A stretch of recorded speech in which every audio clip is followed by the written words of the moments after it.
Mount Bromo, Indonesia. Part of the Tengger Massif in East Java, Mount Bromo is one of Indonesia's most iconic volcanoes, standing at 7,641 feet.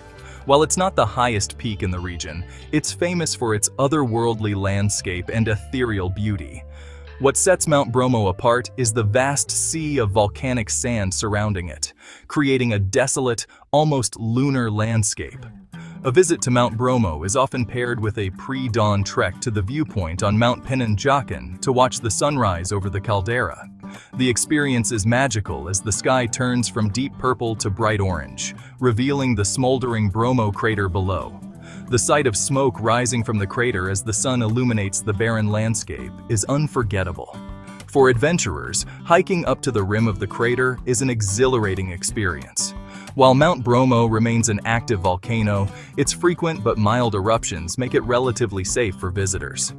If you're looking for a surreal adventure, this Indonesian wonder should be on your list.